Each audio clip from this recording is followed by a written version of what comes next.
দক্ষিণ আফ্রিকার বিরুদ্ধে দুর্দান্ত সিরিজ জেতার পর ভারতীয় ক্রিকেটে নতুন করে শুরু হয়েছে আলোচনার ঝড়। রোহিত শর্মা না বিরাট কোহলি, কে ভারতীয় ক্রিকেটে এক নম্বরে? মাত্র ৮ পয়েন্টের ব্যবধানে এই ব্যাটসম্যানদের দৌড় যেন এই দুজন খেলোয়াড়ের মধ্যে নতুন করে লড়াই লাগিয়ে দিয়েছে। দক্ষিণ আফ্রিকা সিরিজে ব্যাট হাতে আগুন ঝরিয়েছিলেন বিরাট কোহলি, তার ফল মিলল হাতে নাতে। একদিনের ক্রিকেটে আইসিসির র্যাঙ্কিংয়ে ২ নম্বরে উঠেছেন তিনি, আর তার ঠিক উপরে আছেন রোহিত শর্মা।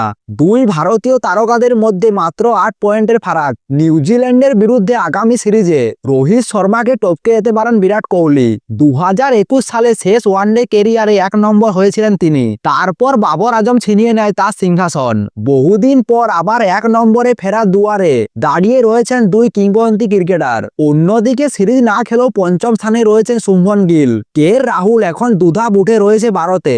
রাহুলের এই অগ্রগতি ভারতীয় ব্যাটিং অর্ডারে তার গুরুত্বপূর্ণ বাড়িয়ে দিয়েছে আরো এক ধাপ। বোলারদের তালিকায় ভারতীয়দের মধ্যে আলো ছড়াচ্ছেন কুলদীপ যাদব, ৩ ধাপ উঠে এখন রয়েছেন ৩ নম্বরে। এডেন মার্করাম রয়েছে ২৫ নম্বরে। টেম্বা বাডুমা ৩ ধাপ উঠে রয়েছেন ৩৭ নম্বরে। টি-২০ ক্রিকেটে ভারতীয় বোলাররা প্রভাব বজায় রেখেছে। প্রথম ম্যাচ ভালো খেলার পর অক্ষর প্যাটেল ২ ধাপ উঠে রয়েছেন ১৩তে।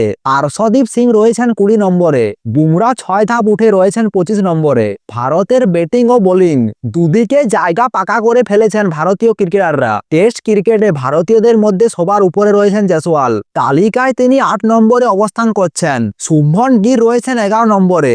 ঋষভ পান্ত রয়েছেন ১২ নম্বরে। বোলারদের তালিকায় ১ নম্বরে রয়েছেন জাসপ্রীত বুমরা, তার র্যাঙ্কিং পয়েন্ট ৮৭৯। তবে এসে দুর্দান্ত বল করায় ৩ নম্বরে আছেন অস্ট্রেলিয়ার মিচেল স্টার্ক, খুব কাছেই রয়েছেন নিউজিল্যান্ডের ম্যাট হেনরি দ্বিতীয় স্থানে ৮৫৩ পয়েন্ট নিয়ে।